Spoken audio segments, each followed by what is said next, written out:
Right before my Aunt Mildred passed away, right before my Aunt Mildred passed away, she squeezed my hand. Not once, not twice, but periodically over 3 days.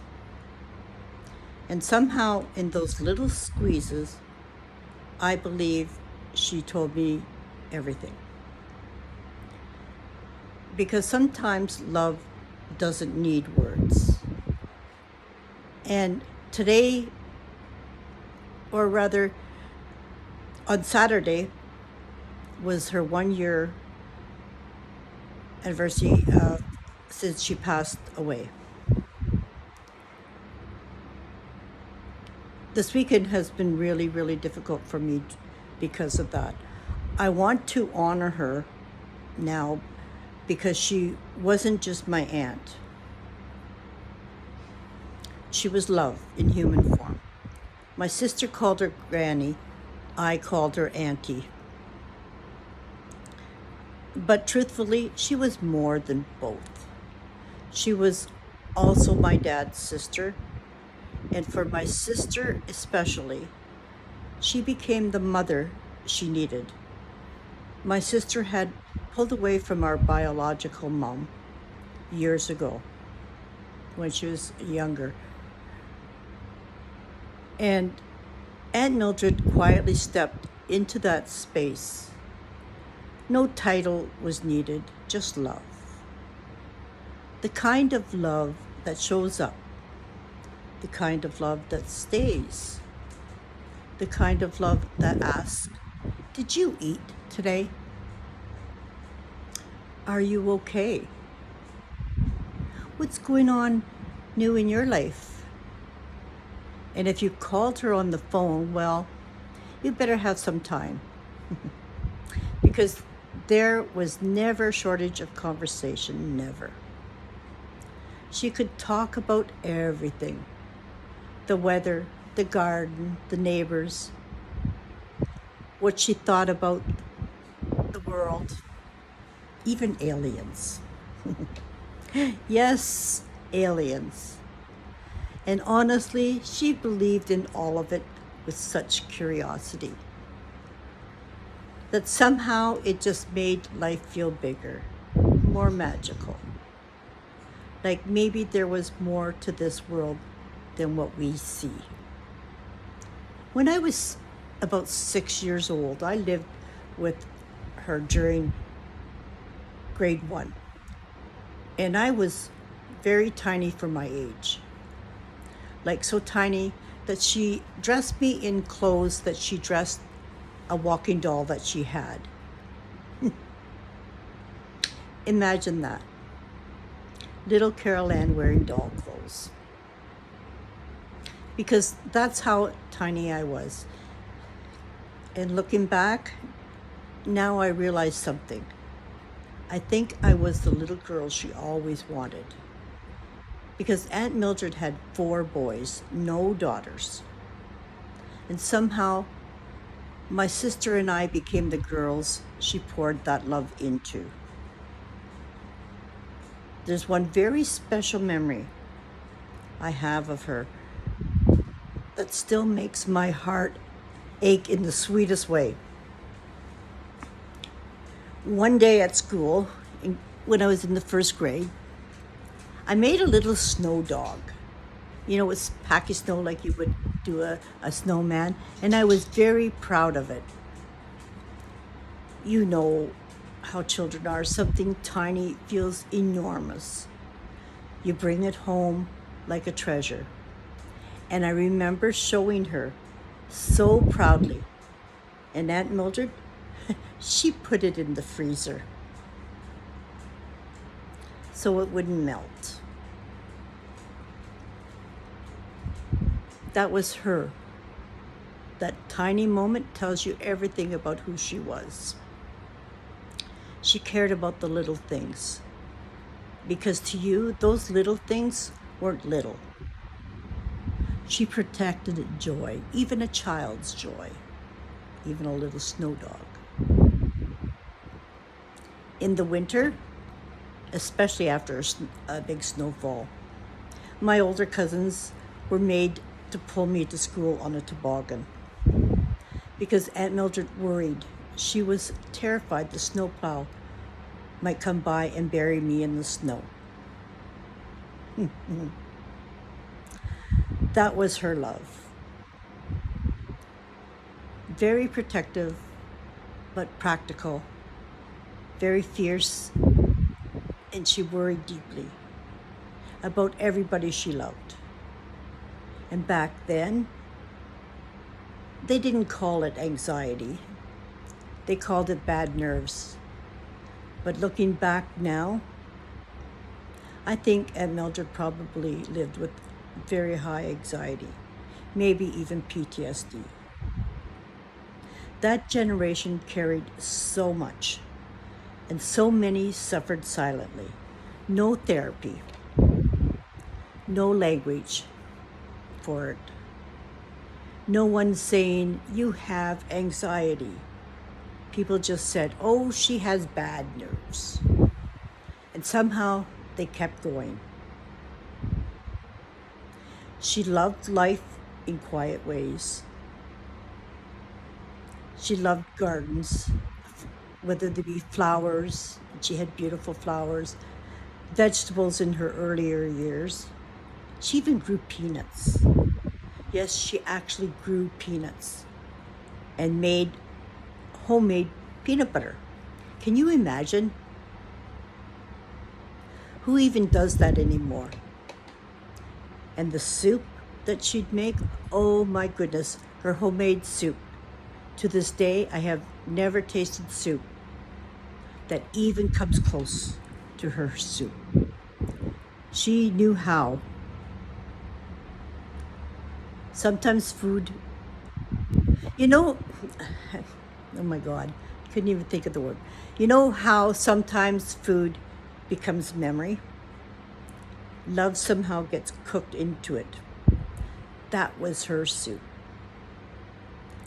Warm, comforting, home,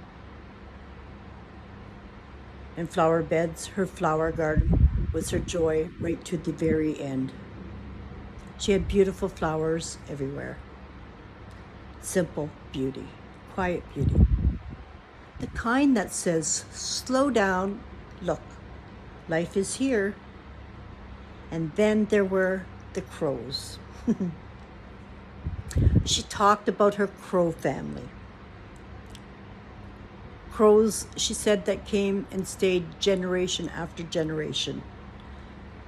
She fed them, she talked to them, she watched them like they were old friends.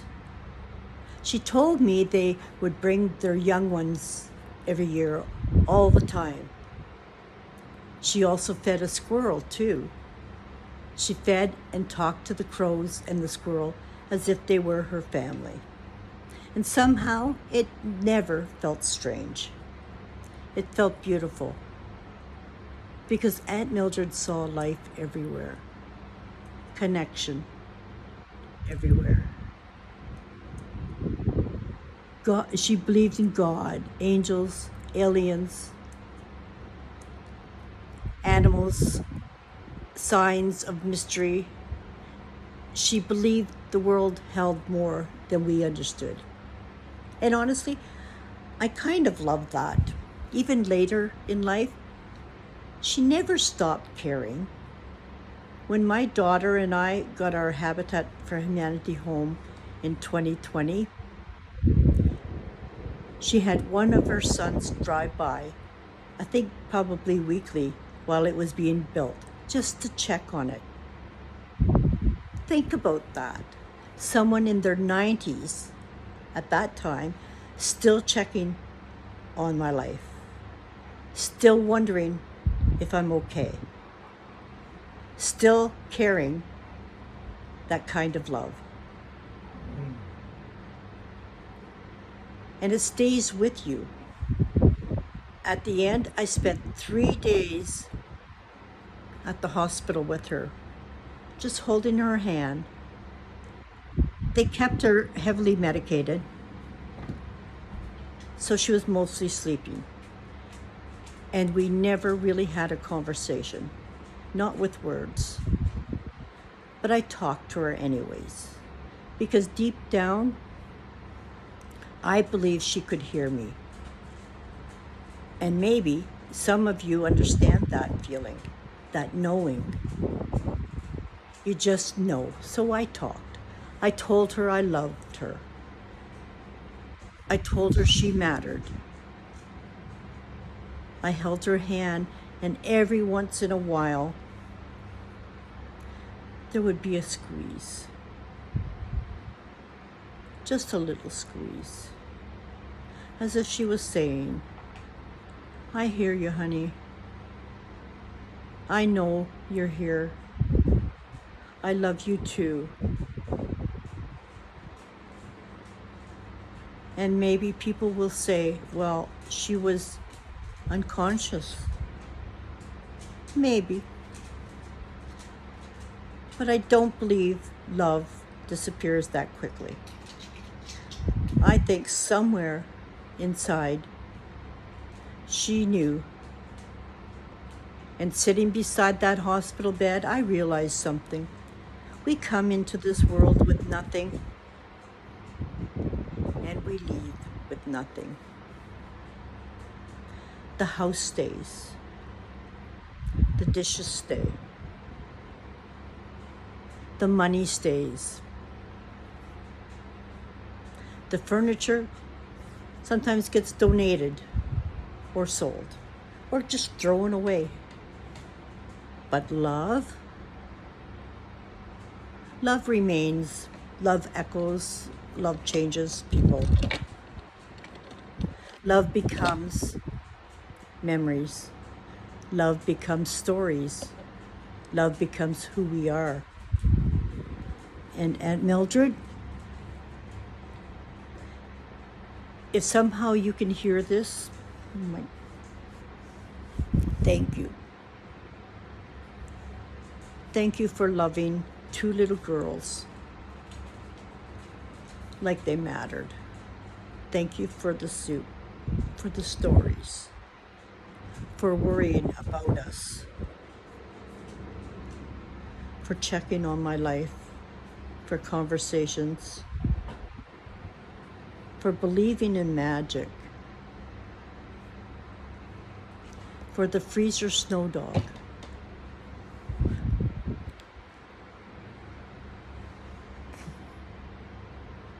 for making a little girl feel safe and loved and important. You mattered more than you probably ever knew. If there's one thing losing her taught me is this. Stop worrying so much about what people think. Most people aren't the important characters in your story. The important ones, they're the ones who will love you. The ones who sit beside your bed, hold your hand, check on your life. Remember your dreams. They protect your joy, even if it's only a little snow dog. Because in the end, we are not remembered for what we owned. We are remembered for how we loved. And if you still have love in your life, or memories of someone who loved you deeply, then no matter what life takes from you, you're still standing. And if this reminded you of someone you miss, tell me about them in the comments. I'd love to hear their story too.